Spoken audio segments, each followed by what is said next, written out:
Well, now 4 days on and still the details remain unclear. Tonight, Channel 4 News has obtained dramatic new footage which shows, in the clearest details seen so far, the moment the gunman opened fire and shot at Benazir Bhutto.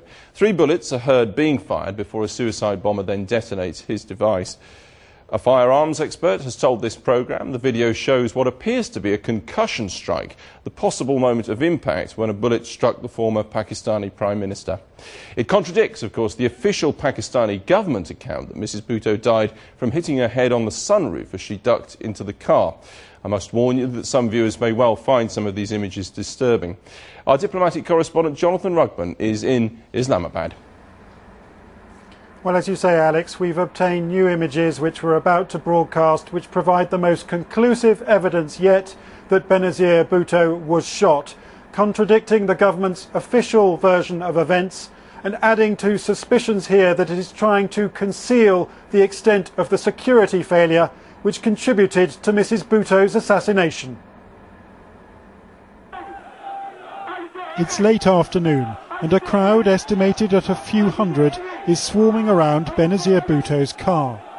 A clean-shaven man in sunglasses is watching at the fringes. He's concealing a gun. The man in white behind him is the suspected suicide bomber. The sniper moves in to within a few feet of Bhutto, who is greeting her supporters. He fires 3 shots. The last bang is that of the suicide bomber, blowing himself up. 21 people in all were fatally injured here. You can hear their cries of pain and shock. Look at the shooting again. As the gunman fires at Bhutto, her hair is lifted. Her shawl is also seen to rise, and she falls inside her car. These images, broadcast for the first time, apparently contradicting the official version of events, which insists that Benazir Bhutto was not shot. At the spot in Rawalpindi where the former Premier was last seen alive, they've sprinkled petals in her memory. Long live Bhutto, her supporters shouted today. Bhutto is alive. Her killer must pay the price for her blood. The government says she was killed after fracturing her head on her car's sunroof lever. But many here say both pictures and eyewitness testimony make a mockery of the government's story. I have seen that Benazir was gunshot by a gun. I am 100% sure that Benazir was killed by a gunshot.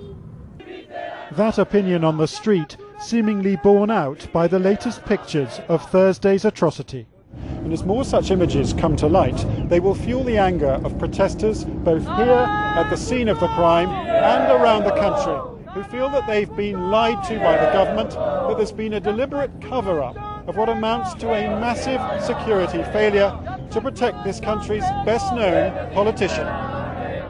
A surgeon who treated Bhutto on Thursday night said she was shot twice in the head and the neck.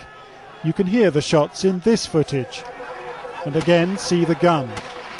But by Friday, the hospital mysteriously changed its story, saying no bullet wounds had been found. Instead, a government spokesman insisted she'd hit her head against her car after the bomb exploded. When she was waving, there were 3 shots that were fired. So you could hear these 3 shots that were fired. But fortunately enough, none of the shots hit her. But look at the car. There's no sign of blood on the silver-coloured sunroof lever. And though the car was damaged, it was bomb-proof. Every other passenger in it survived. Our pictures show Benazir Bhutto had fallen into the car before the explosion, which suggests she was more likely killed by an assassin's bullet seconds earlier. Today we spoke to a senior Bhutto aide who travelled in the car behind her. She described the government's version of events as ridiculous, dangerous nonsense, a cover-up. If we look at the proximity of the aggressor to the victim, we take into account which side of the victim the aggressor can be seen. and then we see that the scarf at the base of her head lifts very suddenly without any other related movement. It suggests to me very strongly that there was a concussion on that side, or in other words, it looks very much like she was struck from a bullet on the left-hand side, low down on the head. To the left of the car, we can see 3 policemen. They're doing nothing to hold back the crowd. There's no doubt Benazir Bhutto made a fatal mistake when she stood through her sunroof.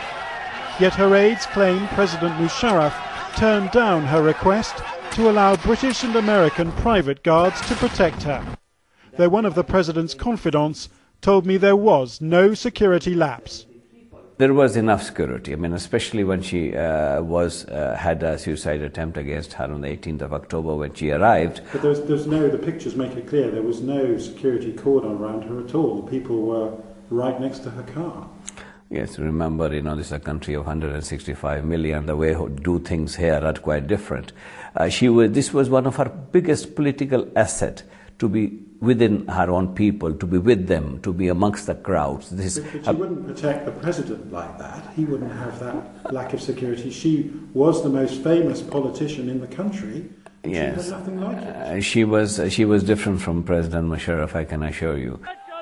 Officials have rejected calls for an independent foreign inquiry into this assassination, though they've offered to exhume Bhutto's body if the relatives who've just buried her request it.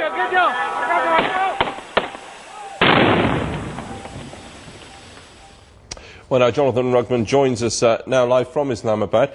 Jonathan, given the point that you were making at the end of your piece there, that the offer is on the table to exhume the body, in the light of that, where does this new evidence take us, this new video? Well, it suggests, Alex, that the government has not been telling the complete truth, and that really matters in a country where scores of people have died in protests against Mrs. Bhutto's death, and indeed against the circumstances of Mrs. Bhutto's death. There are conflicting versions now of what happened, and many people on the street are saying either the security forces are trying to conceal their own failures, or even worse, that state forces may have been involved in the killing. Now, that may just be a conspiracy theory. The Americans are demanding a full investigation. Who knows whether they will get it? The crime scene has been hosed down. Thousands of people have trudged across it. The first evidence of any forensic inquiry we saw yesterday. And so the great fear in this country is that this heinous political killing will go unsolved.